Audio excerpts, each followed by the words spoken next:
They handed out presents to every single kid around the tree. Colorful boxes with bows, names written in shiny marker. Laughter filled the room, the kind of warm chaos you'd expect on Christmas night. Except there was one child sitting quietly, empty-handed. My daughter, Lena. She didn't cry. She didn't speak. She just watched as her cousins tore through wrapping paper and screamed with joy.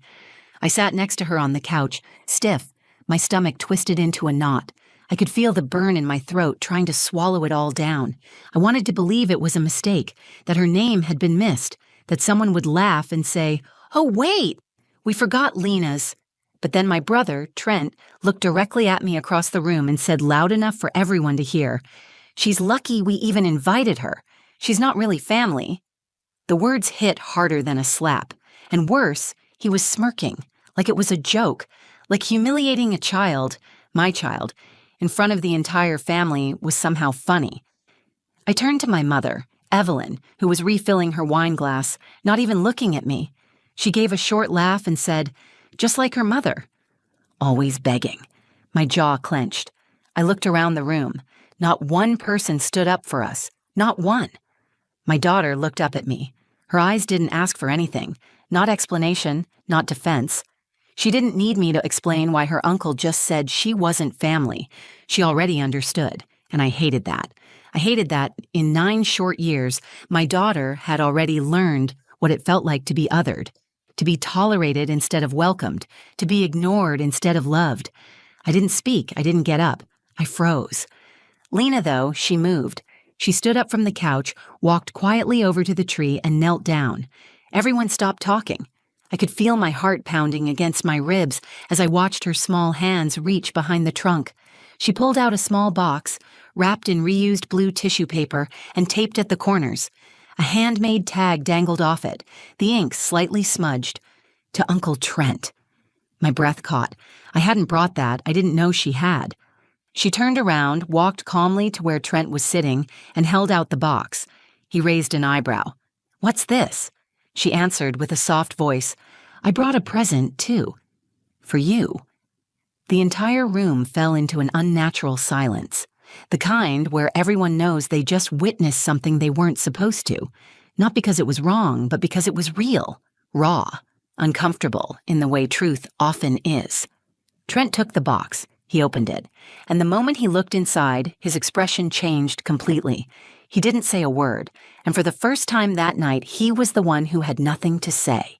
Christmas has always been complicated for me. As a child, it was magical, full of laughter, joy, and the promise of being loved no matter what. But that changed as I got older, especially after the divorce. Suddenly, holidays felt more like a battleground than a celebration. I'm Ava. I'm a single mom, and for the past 5 years, it's been just me and my daughter, Lena. It wasn't always easy. There were days when the bills piled up higher than I could manage, and nights when the silence of the house felt too loud. But I had Lena, and she was everything I needed. Her laugh, her smile, her excitement for life. It kept me going when things were tough. Every year, I tried to make Christmas special. We didn't have the big, luxurious celebrations that some families did, but we had each other, and that was enough. I taught her that Christmas wasn't just about presents or decorations. It was about love, connection, and the simple joy of being together. But this year was different. This year, I agreed to go to my mom's house for Christmas dinner. My mom, Evelyn, is complicated. She's the kind of woman who speaks her mind, but always with a sharp edge. She's the kind of mother who demands perfection. From everyone, especially me. Since my divorce, she'd made it clear that I wasn't quite good enough in her eyes, not the way I used to be when I was married. The way she looked at me like I had failed somehow always stung. Trent, my older brother, was another story. He was successful, had a beautiful wife, Caroline, and 2 perfect kids. To them, I was the black sheep, the one who hadn't figured it out. Every time I walked into a room, I could feel their eyes on me, sizing me up, judging me. They didn't understand what it was like to be a single mother, to juggle everything alone. They didn't see the late nights I spent working on my side business just to keep food on the table for Lena. I didn't want to go to Christmas dinner. I'd made up my mind to skip it. But then Lena started talking about seeing her cousins, about how much she missed them, about how excited she was to be a part of the family again. She didn't even know the tension that hung thick in the air every time we walked into that house. She just wanted to be surrounded by the people she thought were family, so I went, for her. The house was everything I remembered.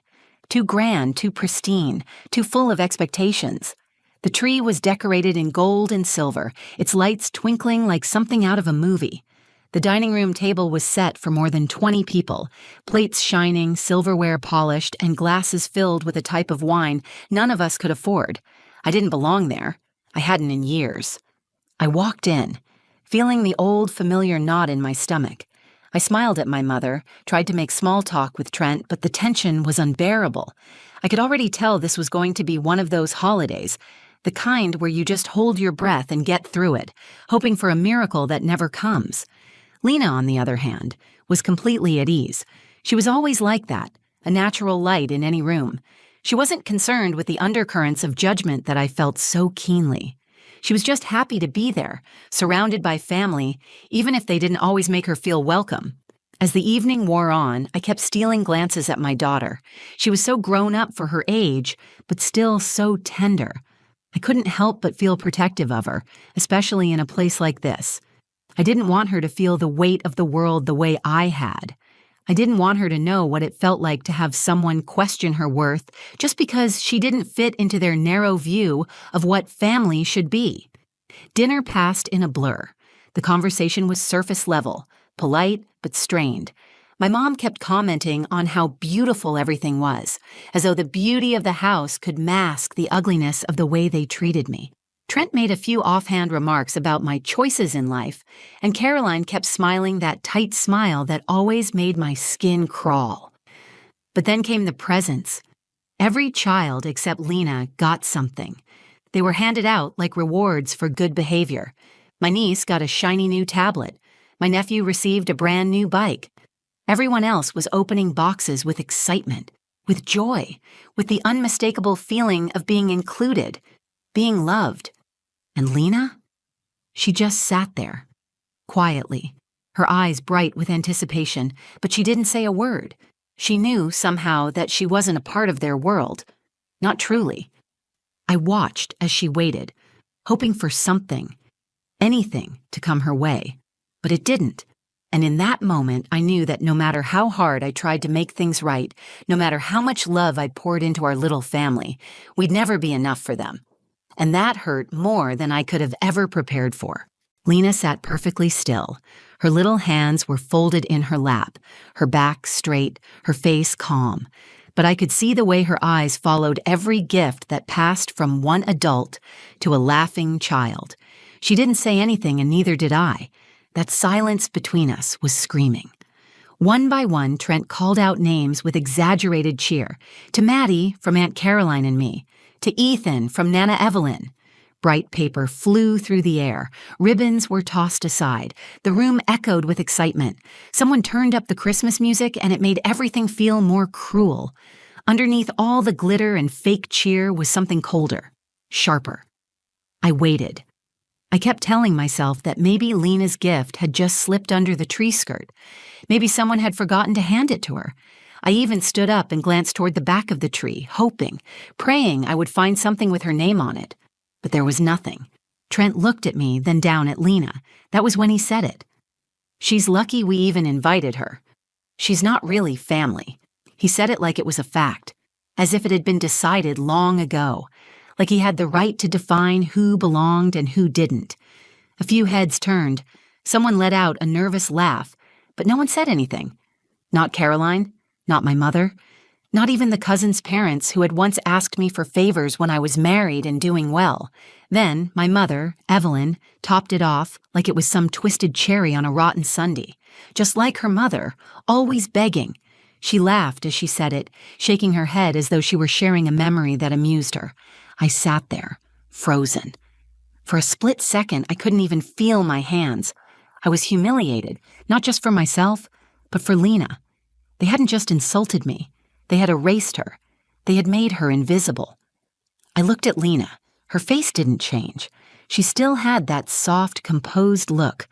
Her lips were pressed together gently, her eyes thoughtful. I wondered what she was thinking, what she was feeling. My stomach turned because I knew she was absorbing every second of it. This wasn't about a toy or a box wrapped in shiny paper. This was about being left out, being publicly rejected, being told without saying it directly that she didn't matter. I wanted to get up. I wanted to scream at them. I wanted to grab my daughter and walk out of that house and never look back. But I didn't move. I couldn't. Something inside me held me down. Maybe it was years of being talked over, laughed at, dismissed. Maybe it was the fear of what they'd say next if I made a scene. Maybe it was shame. I'd been raised to stay quiet in that house, to play nice, to avoid drama. And now I was choking on my silence. Lena didn't flinch. She didn't look at me for reassurance. Instead, she slowly stood up, brushed off her dress, and walked across the room to the tree. No one stopped her. No one asked her what she was doing. The music played and the adults pretended they didn't notice, but everyone was watching. She crouched near the base of the tree and reached behind one of the large boxes. Her small fingers tugged at something hidden deep in the branches. When she stood up, she was holding a small, lumpy package. It was wrapped in a piece of blue tissue paper, taped at the sides. It looked like something a child had put together with their allowance and their heart. A simple tag was taped to the top, to Uncle Trent. She walked toward him with quiet steps, holding the package in both hands. Trent looked confused. He sat up straighter and stared at the gift, then back at her. She stopped in front of him and held it out. "This is for you," she said softly. "I brought a present, too." The air changed. The room didn't move. For the first time all night, no one said a word. The laughter died. Even the music seemed to fade into the background. People turned in their seats, eyes widened. Caroline looked at Trent like she wasn't sure what to do. Trent reached out and took the package from her hands. He didn't say thank you. He didn't smile. He just held it like he didn't understand what it was. And for the first time all night, the weight in my chest began to shift.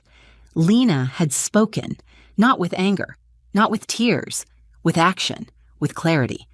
While the rest of us froze, she moved. Whatever was inside that package, I knew it mattered more than anything else in the room, and something told me it was about to change everything. Trent turned the package over in his hands like it was a foreign object. The tissue paper was wrinkled, thin in places, with corners unevenly taped. He peeled back the edges with a kind of detached curiosity, still wearing the smug expression he had worn all night. But then his face changed. He pulled out a small folded paper and a drawing done in crayon and pencil. It was bright and careful, the kind of picture only a child would make with that much honesty. Everyone in the family was sitting at the Christmas table, drawn with big smiling faces, red and green details surrounding them. My mom's curly hair was a scribbly halo. Caroline's necklace had been drawn with gold dots. Even the dog had made it into the corner of the page, but what made Trent freeze was the figure at the far edge of the drawing. Him, alone, separate, sitting in a chair that was just barely touching the frame of the scene. There was no smile on his face, no color on his shirt, just a gray outline. On the back of the drawing, Lena had written a message in simple, uneven handwriting. "It hurts to be left out. Maybe now you understand." He didn't speak. He didn't even blink. The silence stretched so long that my mother asked, "What is it?" from across the room, her tone sharp and annoyed. Trent didn't respond. He just kept looking at the picture. Lena stood still in front of him. She didn't flinch or step back. Her hands were by her sides. She looked calm, not angry or afraid. She didn't look like a child who had just been insulted by the people who were supposed to protect her. She looked like someone who had decided to tell the truth, whether or not it was welcome. Caroline leaned in and read the note over Trent's shoulder. I watched her eyes shift, her lips pressed together tightly. She didn't say anything either. Everyone else in the room waited, unsure of what to do. The atmosphere had cracked. The warmth that had been artificially layered into the evening, the decorations, the music, the carefully set table, had all been peeled back. What was left was raw. That's when I stood up. I didn't plan it. My body just moved. For the first time that night, I felt taller than I had in years. I looked at my brother, then at my mother, then at every person in that room who had sat in silence as my daughter was dismissed, like she didn't matter. "You've spent years making me feel like I'm not enough," I said. "You ignored me when I asked for help. You turned your back when I needed family, but I stayed quiet because I didn't want to fight. I thought keeping the peace was more important than standing up for myself." I paused and looked at Lena, who was still standing beside Trent.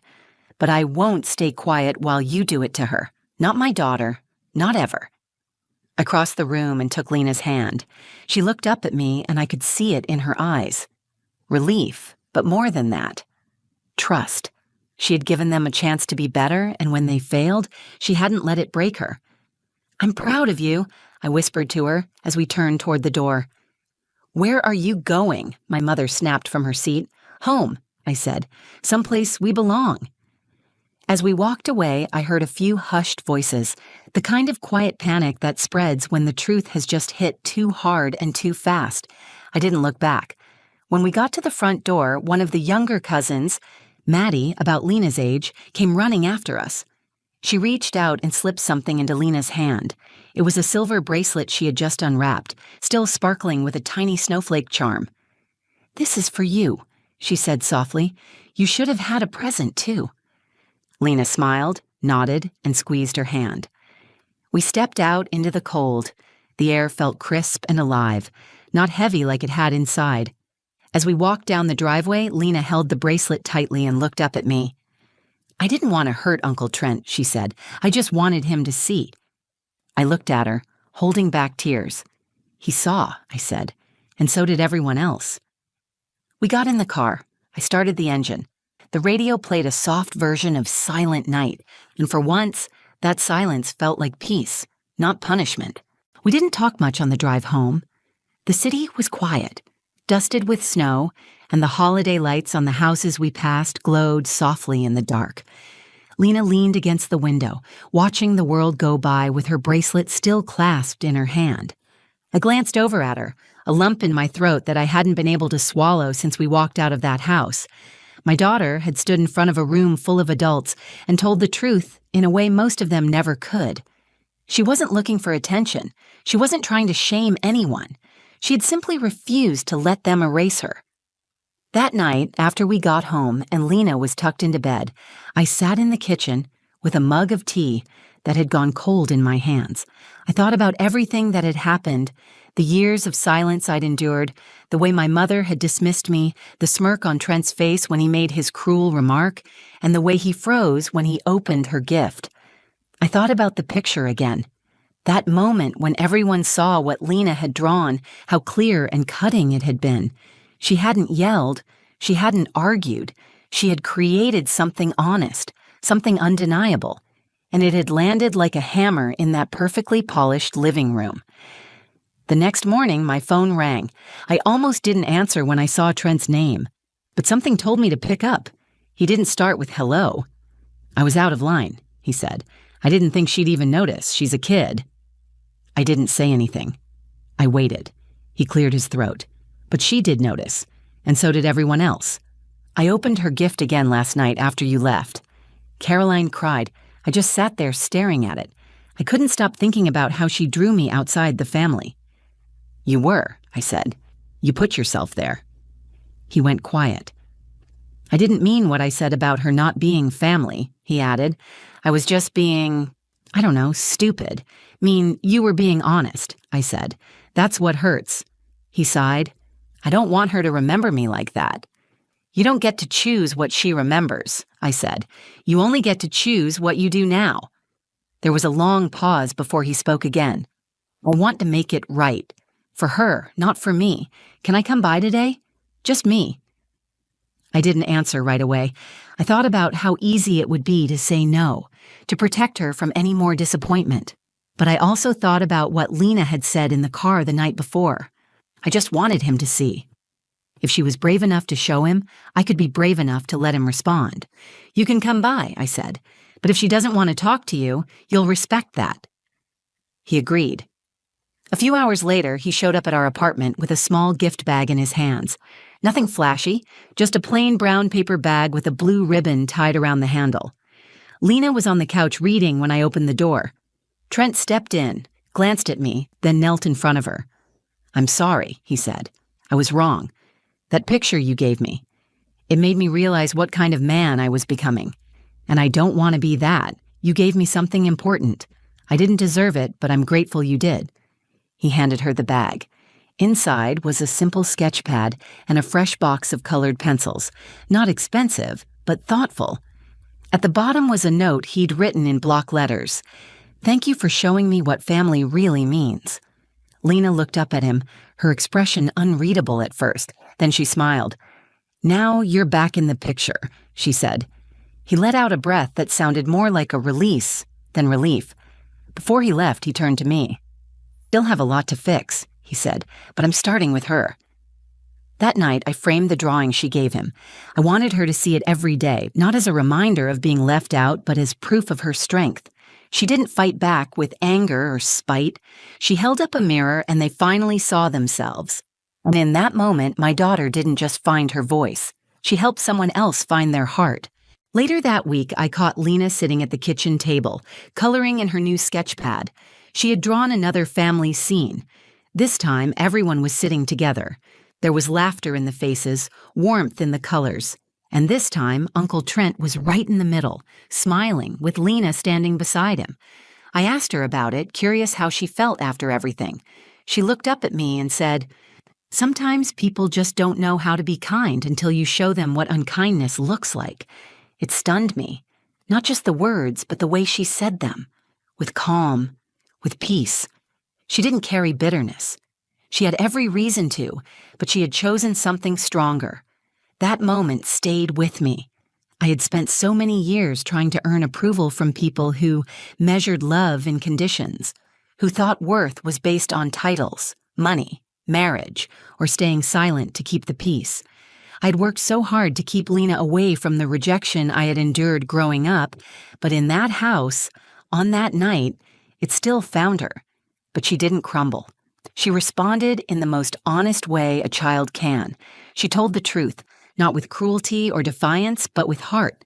She made them see what they didn't want to admit, and instead of shrinking in the face of rejection, she stood taller. The truth is, I didn't protect her that night. I froze.